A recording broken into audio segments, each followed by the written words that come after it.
Hey, I'll see you on tour in Las Vegas, Chicago, and Grand Rapids. In Chicago, it's stand-up and a live panel show. Go to jimmydore.com for a link for tickets, and make sure you go to jimmydore.com. So Joe Biden did his big boy press conference, and Rachel Maddow, they tweeted this out. Biden and Harris headquarters tweeted this out. Rachel Maddow says President Biden showed a startlingly impressive command of the issues. Yeah, there were some moments of startlingly impressive command of the issues, like when he introduced President Zelensky as President Putin. That was pretty good. I gotta admit, I like how he told the NATO guy that he was gonna that he's fucking his wife. I thought that was pretty sweet. And I thought it took a lot of intellectual vigor to make that call. I'll be honest. And so let's listen to Rachel Maddow. This is what she had to say after the big boy press conference. And keep in mind that everything she's going to say here is a lie. And keep in mind that she knows it's a lie, and everybody on this panel knows it's a lie, because MSNBC takes full advantage of their viewer base and their chronic panic disorder to make them believe anything because it's being said on television. Not a word of what she says is true, but the viewers only demand that you look like you mean it when you say it. That's what they call vetting the situation. Here we go. Chris, and I won't go on at length. I will just say, though, you noted that there were some moments of, startlingly impressive command of the issues. This is just my opinion. He is not only strong on foreign policy, he is just fundamentally right on foreign policy in the way that he talks about it. And again, your mileage may vary. That is how I feel about the way he talks about our relationship with our allies and our relationship with NATO. You can hear his command of the issues, particularly in his asides, like mentioning as an offhand way that it was Turkey really that needed really to be talked into an expansion of NATO that included Finland and Sweden, talking about the numbers of Russian troop losses in Ukraine, talking about the fact that he turned in his notes after he spoke privately with President Xi, alluding to the fact that Trump had all those weird meetings with the Russians and Putin in which he had no note taker present. I mean, it's even in the little asides where it just shows you he is a master. Wow. That's weird. That's why I forgot Trump had all those weird meetings with Putin and didn't even bring a note taker. That's probably because Russiagate was real, right? Hey, did Trump accidentally call Putin Zelensky in those weird meetings? Of the foreign policy field and has been for decades in his career in the Senate, the vice president, and the presidency. He's been an expert on foreign policy for decades and decades. I'm going to show you in a minute why that is the most untrue thing she's ever said in her life. But here we go. Okay, so at this point, I'm even questioning whether she's actually gay. Sure, she's got the hair and the glasses to meet the LGBT standards, but then she does the eyelashes thing, and it's like she's got something set up for later when the cameras are off. You know what I'm talking about? Huh. She's got the Megyn Kelly eyelashes. Well, here's what I said about that. Of course she knows she's lying, and the consequences of her lying is mass death and carnage. Imagine saying that engineering the slaughter of hundreds of thousands of Ukrainians in an economic proxy war provoked by the United States is fundamentally right. Imagine saying that Biden sabotaging already agreed upon peace agreements to end the Ukraine war, which he most certainly did, is fundamentally right. Imagine saying funding indiscriminate slaughter of women and children in a genocide in Palestine is fundamentally right.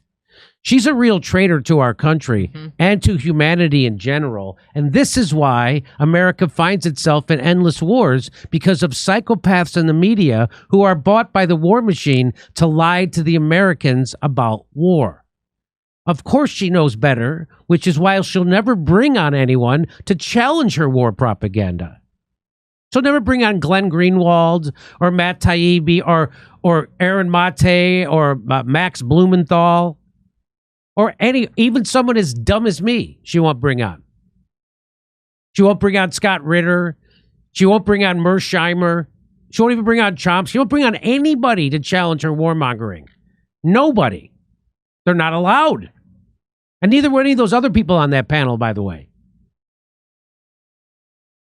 That's why she never brought on anybody to have an opposing opinion on Russiagate. Because it's easy to debunk the dumbest conspiracy theory in my lifetime. and humiliate her. And that's why she never brought on anybody. Glenn Greenwald, he was always welcome on MSNBC. And then as soon as he was going to tell the truth about Russiagate, get out. Every person on that panel knows the truth about these wars and knows she's lying to keep these wars going. Here's what I like. Asai Rod says, calling the unconditional support for killing tens of thousands of Palestinians, 20,000 missing children, starvation as a weapon of war, nearly 2 million people displaced, and the total destruction of Gaza fundamentally right on foreign policy is actually a wild thing to say. It's actually evil. It's actually an evil thing to say. And if you want to see master of foreign policy, here he is. Here's his, and she said for decades he's been a master. Here it is. Here's his master. Joe Biden did so much more than vote for the war. He was the chair of the powerful Senate Committee on Foreign Relations, and he really used his control over that committee to make sure that a majority of the U.S. Senate voted to authorize the war. And that's a very serious thing. Historian Barbara Ransby. It's questionable whether the authorization to start the war could have even passed Congress without all that Biden did to get it approved. So he really did play a major role in bringing us into the Iraq War, a terrible, terrible war. And this was much more responsibility. He bears much more responsibility than many other senators who simply voted for it. Of course, the statement about chemical, biological, and nuclear weapons were false. And many experts already concluded this at the time of the Senate hearings, but Biden didn't allow these experts to testify. That's really significant. As chair of the Foreign Relations Committee, Biden was able to control the Senate debate on the war, and therefore much of the information that most senators received and that major media outlets reported was really distorted.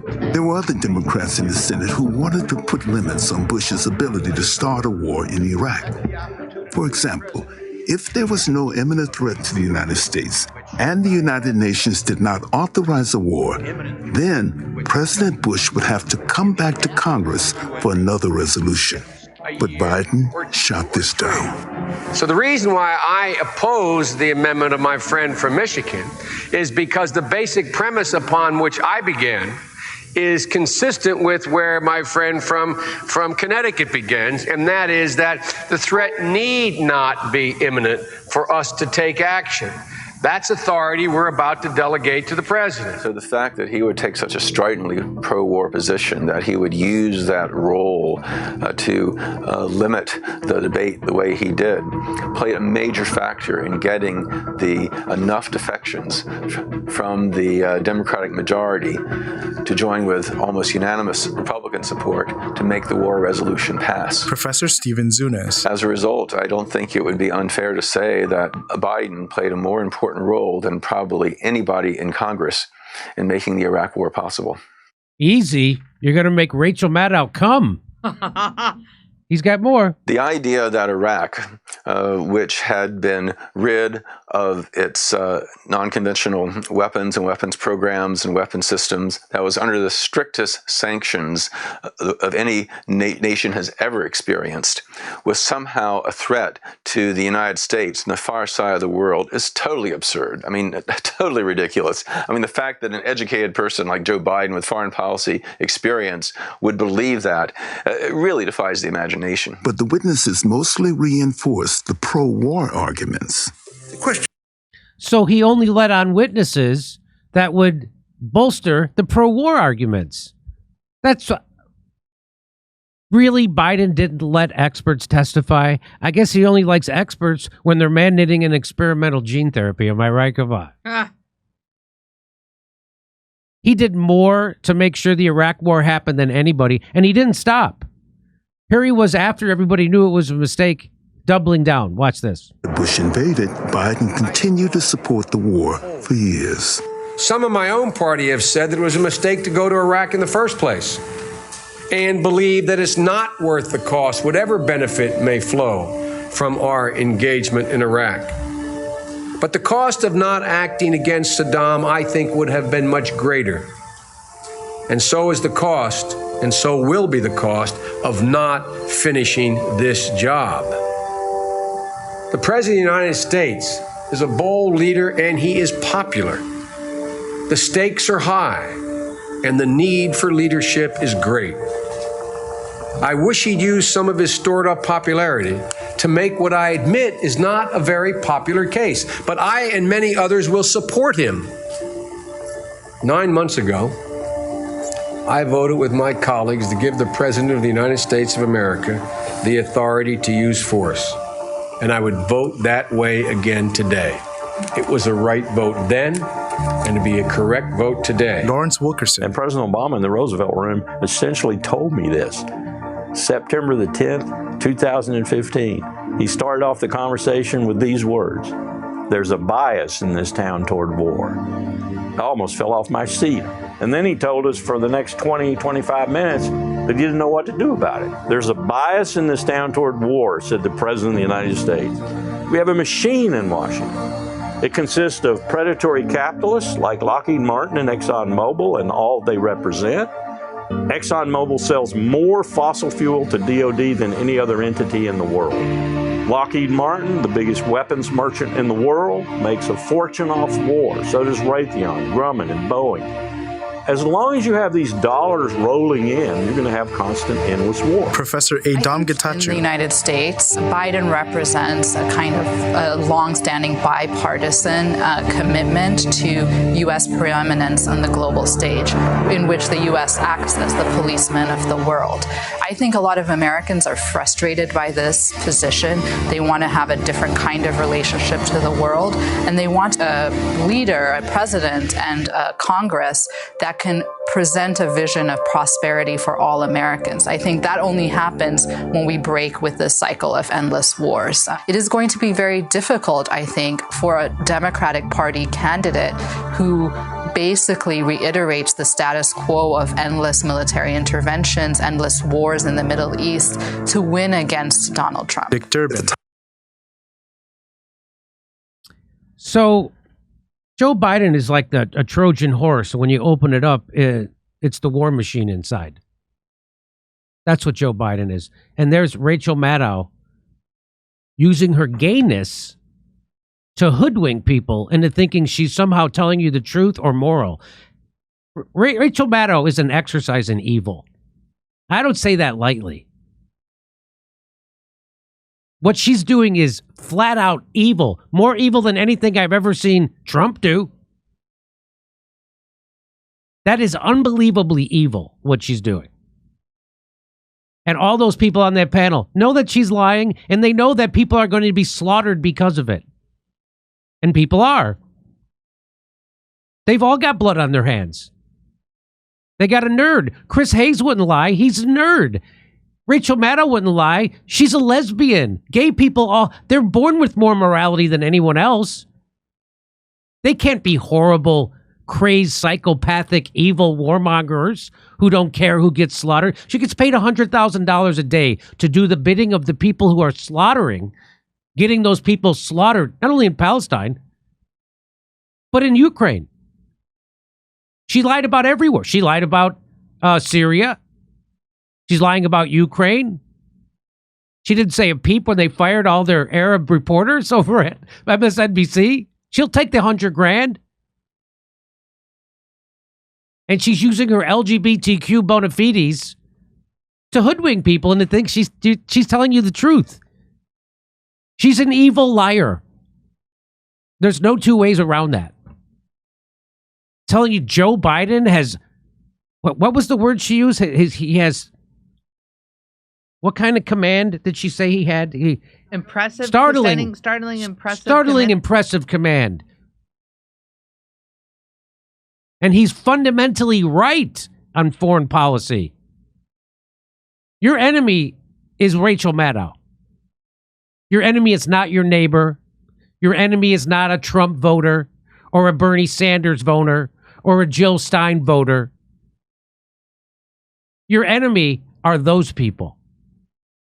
The establishment mouthpieces who will lie to you for $100,000 a day, and they don't care who gets slaughtered for it.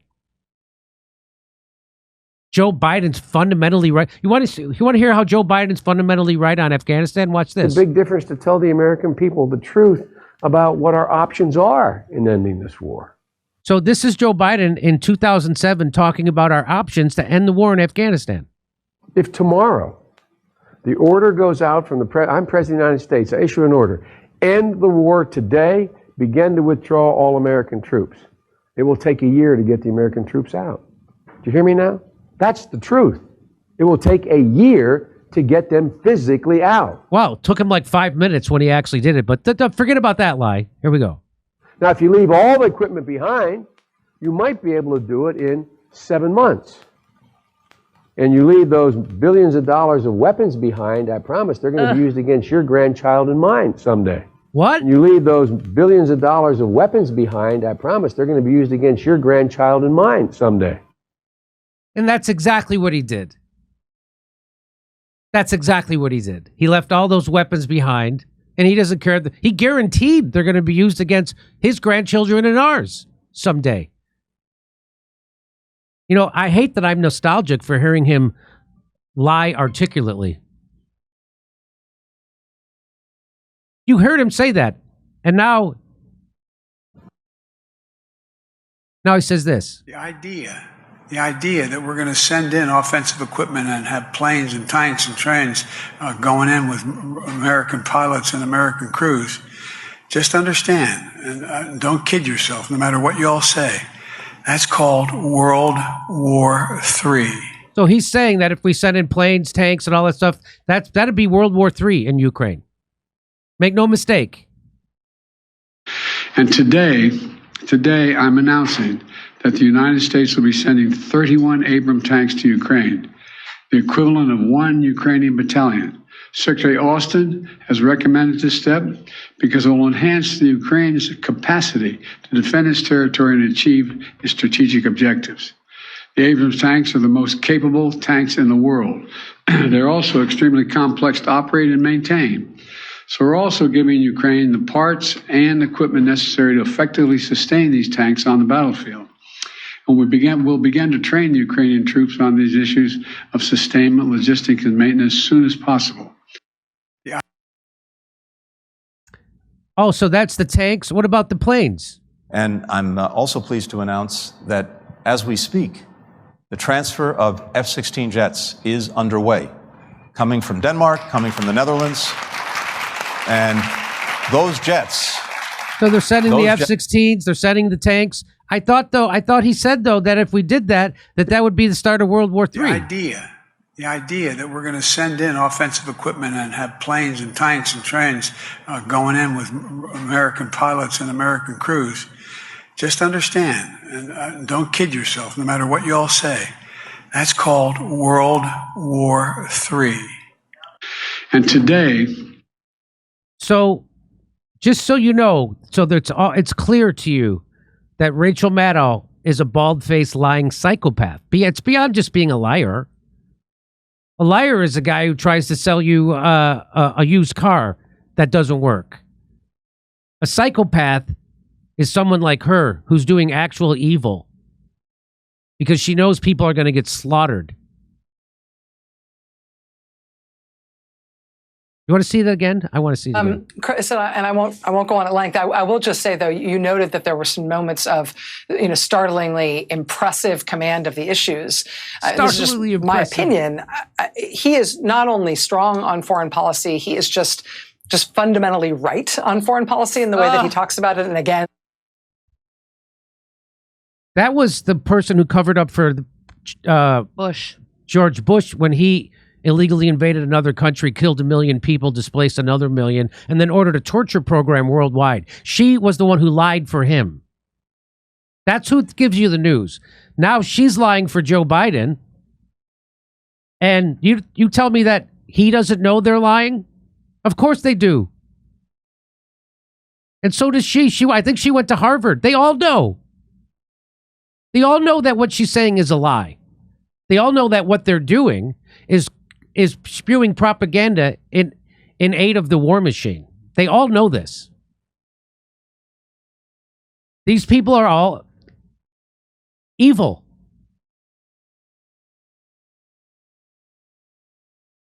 Congratulations.